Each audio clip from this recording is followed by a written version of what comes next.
할렐루야. 우리가 주님을 경배하는 일이 지극히 평범해 보이고 또 일상적인 것으로 보이지만 그것은 우리의 차원에서 생각하기 때문이고, 과거 얼마나 많은 신앙의 사람들이 신실하게 신앙생활을 하였고 주님이 그들을 통해 얼마나 위대한 일을 행하셨는지를 우리가 알 도리가 없기 때문에 우리의 차원에서 나의 세상의 범위 안에서만 내가 내 자신을 보게 되면 깨달을 수가 없습니다. 그래서 나만 열심을 내나, 나만 티를 내나, 이것이 어떤 의미가 있을까, 내가 과한 것이 아닐까, 별의별 생각을 할 수가 있는데, 여러분, 우리는 별안간 우리 삶에, 우리 인생에 주님을 믿게 된 것이 아니고 오랜 세월 동안에 믿음의 전통과 또 구속사와 믿음을 이어온 사람들의 바톤을 이어받아서 우리 사는 동안에 믿음을 지키고 있는 사람들이고, 우리가 세상을 떠난 후에 이 믿음의 바톤을 누구에게 넘겨줄 것입니다. 그렇기 때문에 우리는 나 혼자 믿고 내 혼자의 어떤 필링이 꽂혀가지고 예수님을 믿는다라고 생각하면 안 되고, 이 모든 것이 하나님의 섭리 속에서 이루어지고 있다는 사실을 알아야 됩니다. 우리가 그것을 알기가 어려운 이유는 우리 모두가 개인주의적으로 살고 우리의 신앙도 심히 개인주의적이고, 그리고 우리가 교류를 하려고 애를 쓰지만 우리가 교류하는 사람들이 좁은 교회 공동체 안에 있는 사람들에게 한계되어 있다 보니까 넓은 의미에서 도대체 예수 그리스도의 교회가 온 땅에 얼마나 넓고 믿음으로 사는 사람들이 얼마나 많고 과거에 얼마나 많았고 그들이 믿음을 지켰고 수고했고 희생을 했고 그 여파로 신앙이 우리에게까지 전해졌다는 사실을 우리가 알기가 어려운 것입니다. 그리고 나아가서 우리는 나만 고생을 하고 나만 이 세상에서 환난을 당한다라고 생각을 하지만, 첫째는 세상에 믿음을 지키는 사람들 중에 여러 가지 말할 수 없는 어려움 중에 지키는 사람들이 얼마나 많고 과거에도 얼마나 많았는지를 우리가 알지를 못하기 때문에 우리의 유일한 판단의 기준은 내 자신이에요. 판단의 기준은 나와 내 집과 내 주변에 있는 소수의 사람들 뿐입니다. 그러다 보니까 우리의 기준이 잘못되어 있고 나만 이런가, 다른 사람들은 편하게 사는데 내가 예수님을 믿어도 왜 이런가 라는 생각을 하기가 아주 쉽습니다. 그렇기 때문에 때로는 우리가 한 걸음 뒤로 물러나서 내가 혼자 이 세상에서 예수님을 믿는 것이 아니고 큰 하나님의 섭리의 바다 속에서 하나님의 큰 섭리 안에서 우리가 믿음을 갖게 되었고 여기까지 오게 되었고, 그리고 이 세상에 있는 나의 형제들 자매들이 동일한 고난을 당하고 있다는 사실을 적어도 성경 말씀을 통해서라도 알고 묵상을 할 필요가 있는 것입니다. 성경 말씀에 세상에 있는 너희 형제들이 동일한 고난을 당하는 줄을 알미니라. 그러나 우리는 모르죠. 알지 못합니다. 이 세상에 얼마나 형제가 많은지도 모르고 자매가 많은지도 모르고 그들을 만나본 적도 없고 대화를 해본 적도 없습니다. 서로 나뉘어져 있습니다. 그러다 보니까 우리의 판단의 기준이 내 자신과 내 가족과 immediate, 내 주변에 있는 소수의 사람들 뿐이다 보니까 판단의 기준이 상당히 왜곡되는 것입니다. 우리가 성도가 서로 교제하는 것을 믿는다라고 고백하는 것을 사도신경에 있는 고백 아닙니까? 거룩한 공회와 성도가 서로 교통하는 것과, 그러나 성도의 교통에 대해서 우리가 잘 몰라요. 열심히 하려고 애를 쓰지만 우리의 능력 밖에 있는 경우가 많습니다. 일단 타교의 성도들과 마음을 트고 대화를 하기가 어렵고 교회끼리의 어떤 알력이라든가 차이점이라든가 이런 것이 부각이 되다 보니까 같이 예수님을 믿는 사람들끼리 마음을 트고 대화하는 게 어렵고, 그리고 마음을 트고 대화하는 법을 배운 적이 없어. 그래서 서로 피상적인 얘기만을 합니다. 우리 교회가 이번에 무슨 행사를 했는데 몇 명이 왔다느니, 우리 교회 주일학교 프로그램이 얼마나 좋아서 사람들이 줄 서서 기다린다느니, 그런 쓰잘데기 없는, 전혀 도움이 안 되는 쓸데없는 것을 자랑하고, 정말로 예수 믿는 자로서 이 세상에 우리가 믿음을 지키고 하나님의 뜻을 찾는 중에 내가 어떤 경험을 하고 내가 무엇을 배우고 내가 어떤 시련을 극복하고 있고, 이런 것에 대해서 서로 말하는 법을 알지를 못하죠. 서로 말하려고 하지 않습니다. 자존심이 그것을 허락하지 않고, 이제껏 살면서 어느 누구와도 그런 대화를 해본 적이 없습니다. 학교 다닐 때 친구와도 그런 대화를 한 적이 없고, 배우자와도 그런 대화를 하는 것 같지 않고, 그러다 보니까 정말 성도의 교제를 우리가 믿는다고 고백을 하지만 그것을 실천하는 것은 참으로 어려운 일입니다. 목회자들끼리도 마찬가지. 목회자가 목회자와 서로 교류하지 못합니다. 왜냐하면 서로 기준이 되고 경쟁이 되고 비교가 되고, 목회자들이 서로 말할 때 주로 말하는 것이 교인 숫자와, 아니면 장로 때문에 자기가 고생하는 이야기, 이런 얘기를 서로 할지언정, 내가 주님을 섬기면서 어떤 기쁨이 있고 어떤 시련이 있고, 나는 이런 기도를 하고 나는 아직 응답받지 못한 나의 기도와 소원에 대하여 하나님과 어떤 식으로 화목했고 화해를 했고 내가 이해하고 기다리고 있다, 이런 것에 대해서 대화를 나누지 않습니다. 어떤 식으로 대화하는지도 몰라요. 결론이 어떻게 될지 알 수가 없고, 그러니까 성도들이 성도의 교제를 믿는다고 말은 하지만 서로 높은 성벽을 세우고 문을 닫아버리고 성벽 위로 서로를 쳐다보는 식의 성도의 교제를 나눌 경우가 많습니다. 일단 자존심이 그것을 허용하지 않습니다. 우리 모두는 자존심의 존재, 신앙에 대해서도 자존심을 적용합니다.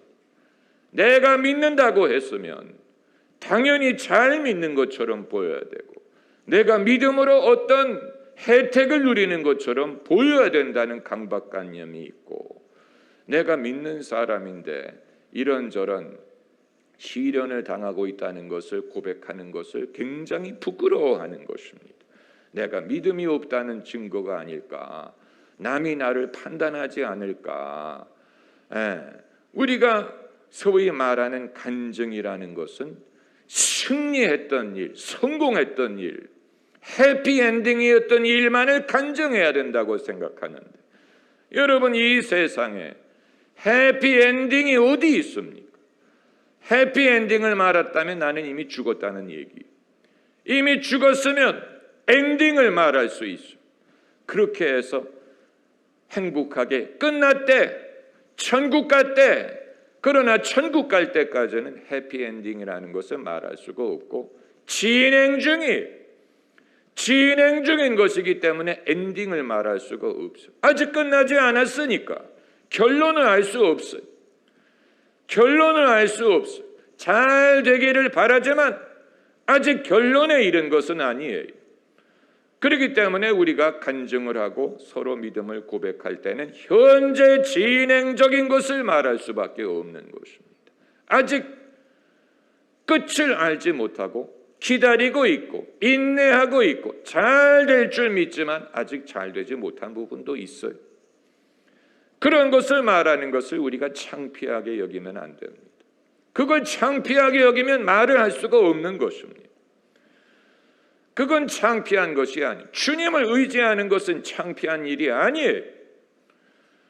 자기를 의존하면 창피하지 않을 줄 생각할지 모르지만 주님을 의지하다 보면 창피하게 보이는 일들이 있어요. 왜냐하면 아직 결론을 말할 수가 없기 때문에. 그리고 서로 대화할 때도 섣부른 결론을 재촉하는 식으로 물어보면 안 됩니다. 그래서 어떻게 됐어? 기도의 응답이 있어? 뭐 하나님이 도와줬어? 이런 식으로 결론을 재촉하는 말을 하면 상대방이 뭐라고 대답할 길이 없어요. 왜냐하면 아직 오지 않았는데, 아직 응답이 없는데, 아직 기다리는 중이, 뭐 배우자 기도든 무슨 뭐 사업에 대한 기도든 뭐 소원을 구하는 일이든 아직 기다리고 있는데 결론을 물어보면, 그래서 어떻게 됐어? 우리는 이런 식의 사돈이 남마라는 식의 대화법을 버려야 됩니다. 어떤 결론을 물어보면 어떻게 됐냐? 어떻게 되긴 어떻게 돼? 아직 기다리고 있는 중이지. 뭐가 어떻게 돼? 마지막으로 본 게 언제라고? 그 사이에 뭐가 어떻게 되겠어? 이런 식으로 우리는 서로에게 결과를 재촉합니다. 결과가 어떻게 됐느냐? 사돈이 남마라는 식으로. 부모가 자녀에게 그런 식으로 재촉을 하니까 자녀가 대화하기를 거부하는 것입니다. 우리 엄마는 늘 결과를 물어봐. 늘 결과를 재촉해. 그런데 내가 엄마에게 말할 결과가 있으면 모르겠는데 없으면 자녀가 생각하기에 소위 쪽팔리는 거예요. 나는 할 말이 없는데 엄마는 계속 물어보니까 뭐 결과가 있냐, 뭐 요즘에 좋은 사람 만났냐, 무슨 뭐 결과를 계속 물어보니까 인생의 결과가 그렇게 속히 있을 수 있는 것이 아니에요. 살아보면 알지. 살아보면 알아요. 인생의 결과가 그렇게 쉽게 빨리 오는 것이 아니라는 사실을 우리 모두가 믿음을 가지고 기다리고 있고, 때로는 어떤 것은 이건 안 될 건가라고 제쳐놓는 것도 있지. 그러나 그건 아브라함과 사라가 하나님이 몸에서 자녀를 주실 것을 약속을 하셨지만 24년을 기다렸지. 만약에 주변의 친구들이 만날 때마다 물어본다고 생각을 해보세요. 그래서 자녀가 생겼어? 사라는 임신했어? 어떻게 됐어? 그 약속이 성취가 됐어? 언제 될 거야? 왜 안 되는 거야? 당신은 늙어가잖아. 그런 친구는 친구가 아니고 왼수해. 믿음에 도움이 안 돼. 가깝다는 명목으로 아무리 가깝더라도 물어볼 수 없는 것을 계속 재촉하는 것은 도움이 되지 않는 것입니다. 그렇잖아요. 만약에 아브라함과 사라가 누가 물을 때마다 마음이 흔들리고 번민을 했다면 그 믿음을 지키기가 얼마나 어려웠겠습니까? 그러니까 아브라함과 사라는 믿지만 침묵했을 것입니다. 이루어질 때까지는 우리가 딱히 말할 것이 없다. 보고할 것이 없다. 진전을 말할 수가 없다. 이 일의 진전을 보고할 것이 없다. 그게 옳으니까 무슨 진전을 보고하겠습니까? 뭐 잔디가 이만큼 자랐어요. 뭐 나무가 이만큼 성장했어요. 진전을, 무슨 진전을 우리가 말할 수가 있습니까? 교회들도 마찬가지. 뭐 성도들이 좀 늘었어요? 그런 거 물어보면 안 돼. 그건 물어보는 놈이 나쁜 놈이. 그걸 왜 물어봐요? 그걸 물어봄으로써 무엇을 확인하려고 하는 것입니까? 시샘을 하는 것입니까? 안 되기를 바라는 것입니까? 정말 잘 되기를 바라기 때문에 물어보는 것입니까? 하나님의 나라의 성취를 숫자로 판단하려고 하는 것입니까? 도대체 숫자를 알므로 무엇이 도움이 된다는 얘기입니까? 도움이 되지 않는다는 것을 알면서 딱히 할 말이 없기 때문에 대화를 이어가기 위해서라도 그렇게 하는 것이라면 다른 대화의 주제를 찾아야 됩니다. 대화하는 법을 우리가 배워야 돼요. 적어도 믿음의 차원에서 대화하는 법을 배워야 됩니다. 성경 말씀을 통해서. 안부를 물어보는 것이 차라리 나을 수 있겠죠. 안부를 물어보는 것은 당신이 믿음을 지키면서 괴로운 일이 있느냐? 안부를 물어보려면 정말로 그 사람의 영혼을 사랑해야 됩니다.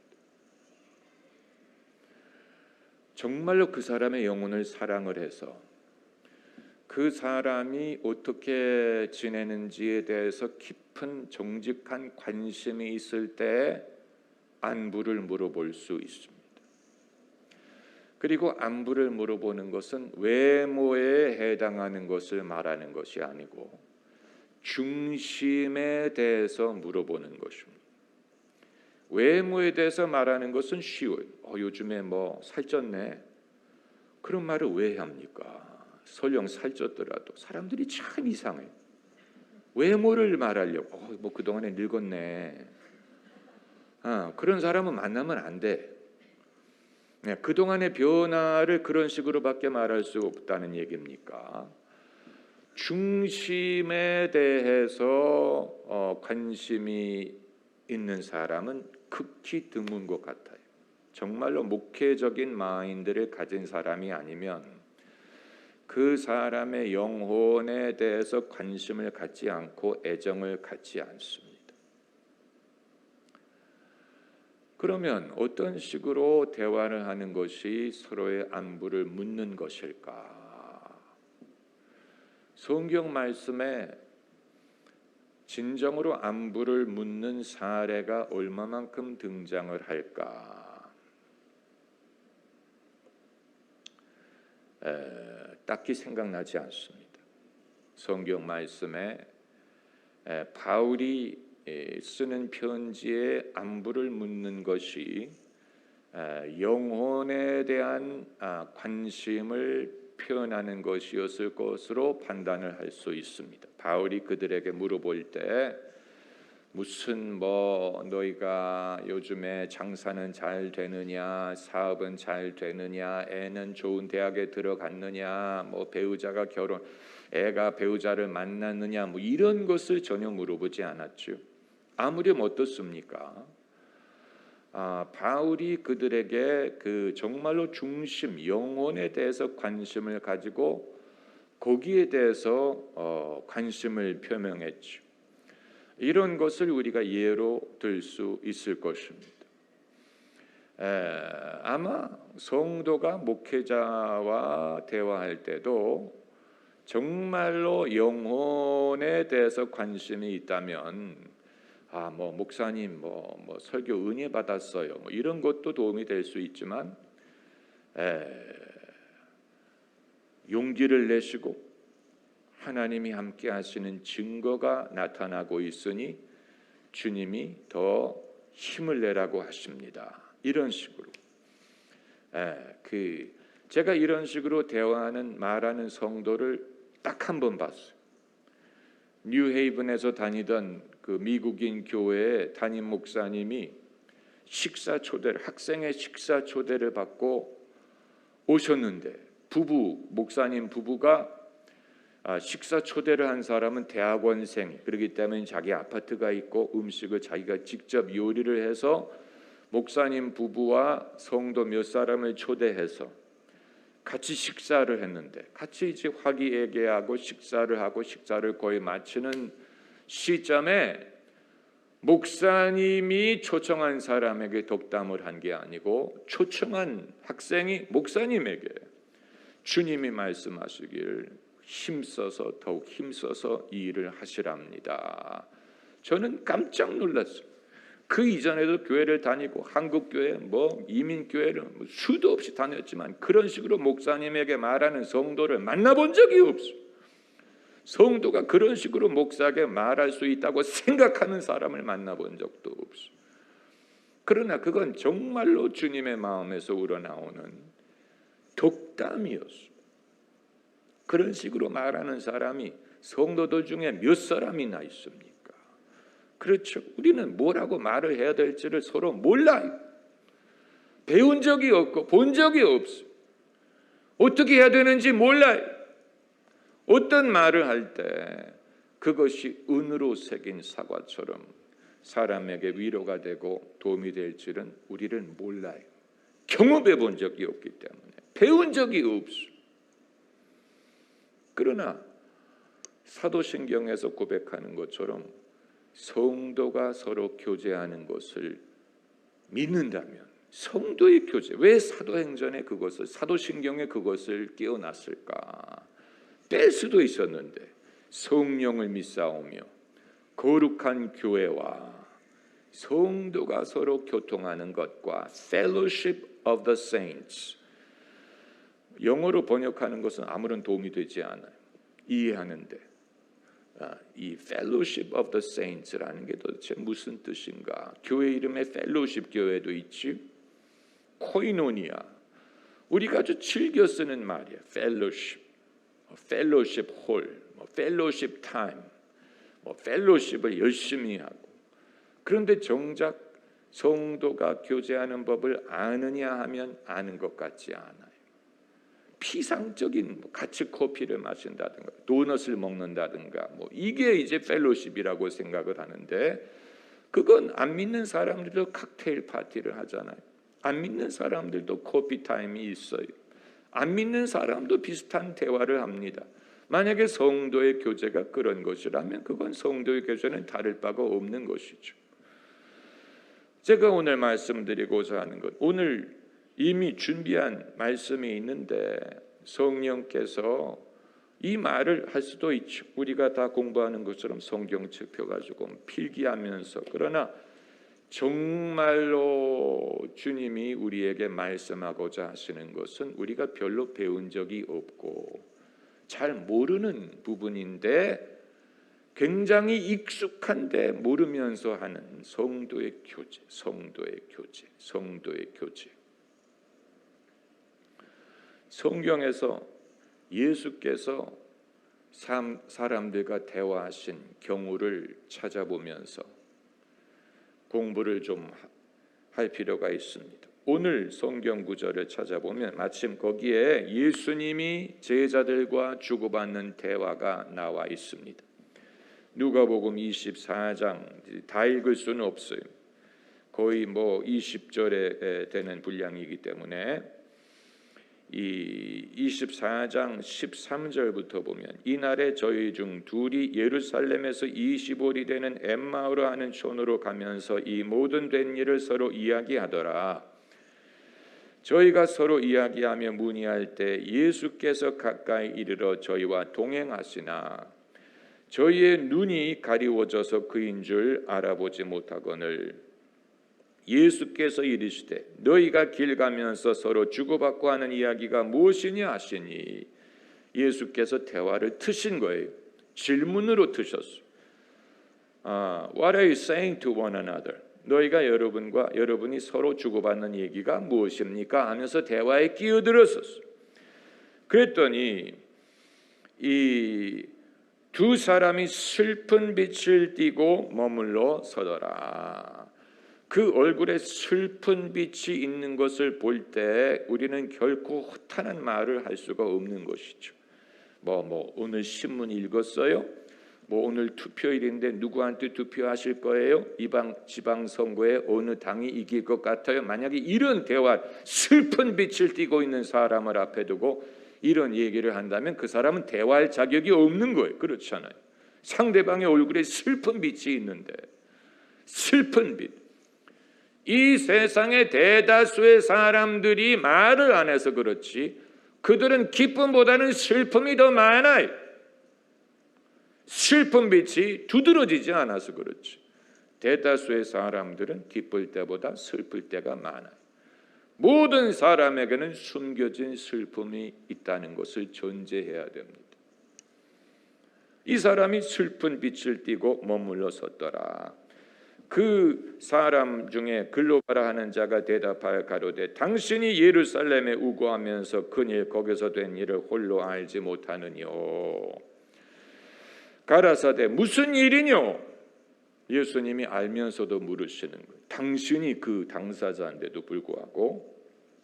그러나 그건 사람이 고백하기 전에는 주님이 넘겨짚으려고 하지 않습니다. 막달라 마리아가 예수님의 무덤가를 찾아가서 예수님을 찾을 때 예수님이 나타나셨죠. 막달라 마리아가 알아보지 못했어요. 예수님이 당연히 아시죠. 막달라 마리아가 누구를 찾으러 왔는지. 그럼에도 물으셨어요. 누구를 찾느냐. 또 바디메오가 다윗의 아들 예수여 나를 불쌍히 여기소서 해서 예수님이 부르셨어요.